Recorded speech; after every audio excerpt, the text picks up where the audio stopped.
Donc, la coop AgroBio a été fondée en 2007 par un groupe de producteurs biologiques qui ne se retrouvaient pas vraiment dans l'offre d'association qu'il y avait à l'époque. Donc, il y avait des groupes qui parlaient de biologique, mais au niveau des valeurs et de la mission, ça ne collait pas tout à fait. Donc, comme je disais, un petit noyau de producteurs s'est regroupé et a fondé la coop AgroBio du Québec. Parmi ces producteurs-là, il y avait mon oncle Loïc, donc c'est le père de Greg et Matt, qui est un des membres fondateurs de la coop AgroBio du Québec. Donc, depuis qu'on est sur la ferme, Greg, Matt puis moi, on a comme toujours fait partie de la coop. C'est un acquis, on n'y pense même pas. C'est un des premiers gros projets, là, dans le fond, que j'ai mené à bien et dans mon entreprise et à la coop AgroBio du Québec. Donc ça fait 6 ans maintenant qu'on travaille sur ce projet-là.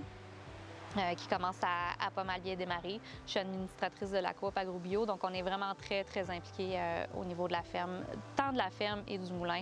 On fait des parcelles, d'essais, des semences qui sont commercialisées par la coop. On participe au projet de recherche, on participe aussi un peu au projet de commercialisation de grains collectifs.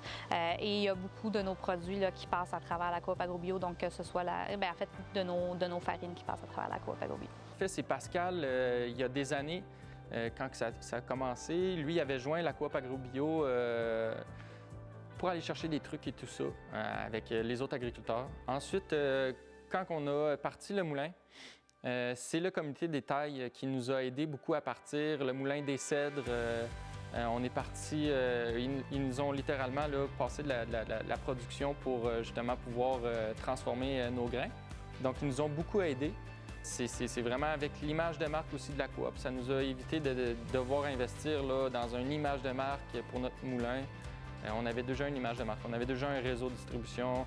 Fait que c'est comme un levier, c'est comme un tremplin vers d'autres choses. Ça nous aide beaucoup. Puis nous autres, Gaël et moi, pour le moulin, on est dans le comité des tailles.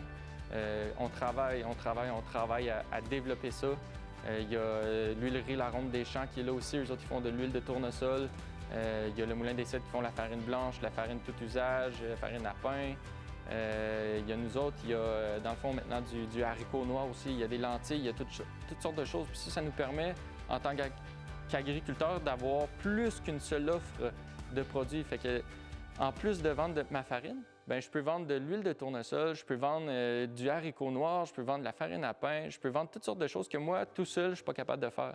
Donc, ça fait qu'à force du groupe, bien, on est capable de distribuer plus de produits à la ferme. J'aime dire qu'à la coop, on élimine un peu le facteur d'isolement des producteurs. Généralement, il faut se mettre en contexte, là, le producteur il est très occupé dans son champ, il est très occupé à faire l'entretien de sa mécanique. Il n'a pas nécessairement tout le temps de regarder les nouvelles, là, de regarder tout le contenu, mettons, de la bourse ou de tous ces éléments-là. Donc, nous, ce qu'on fait, c'est qu'avec mon équipe de commercialisation, c'est qu'on fait un bulletin d'information 2 semaines. Puis on donne vraiment les tendances du marché. On parle avec tous les acheteurs, on parle avec énormément aussi d'acteurs du milieu, là, que ce soit autant les transformateurs, les producteurs que les commerçants. Donc on arrive vraiment à donner un topo rapide aux producteurs, puis à éliminer un peu ce facteur d'isolement-là que le producteur pourrait avoir là, genre dans son rang là, ou sur sa ferme. Donc on lui donne vraiment une conscience, là, je dirais quasiment internationale, là, des dynamiques de marché. Là. Donc, depuis les dernières années, on met beaucoup l'accent sur justement le contrôle de la qualité du grain qu'on utilise et aussi le contrôle du produit fini de la farine. Notre objectif, c'est d'avoir le produit le plus stable possible. Donc, toutes les spécificités, en fait, qu'on peut contrôler, on le fait. Et on les mesure avec des équipements de laboratoire qu'on a acquis au cours des dernières années. Donc, on est capable de mesurer des choses comme l'indice de chute, comme le taux de cendre, comme le taux de protéines. Et ça, c'est des choses qu'on fait à chaque mouture, en fait. Donc, et ça nous permet de vérifier que le produit qu'on sort, il est stable. Les prochaines étapes là, pour AgroBio, dans le fond, c'est vraiment d'atteindre une représentativité de tout le territoire québécois. Donc, majoritairement et historiquement, la coop AgroBio, c'était vraiment plus la vallée du Saint-Laurent. Donc, je dis là, Montérégie, centre du Québec, un peu aussi la Naudière, qui est une grande région productrice là, de grandes cultures, là, de grains biologiques. Mais plus on a de visibilité, plus on a de notoriété dans le domaine de l'agriculture biologique, plus on se fait aborder aussi par des gens du Saguenay-Lac-Saint-Jean, de l'Abitibi, aussi un peu le Bas-Saint-Laurent.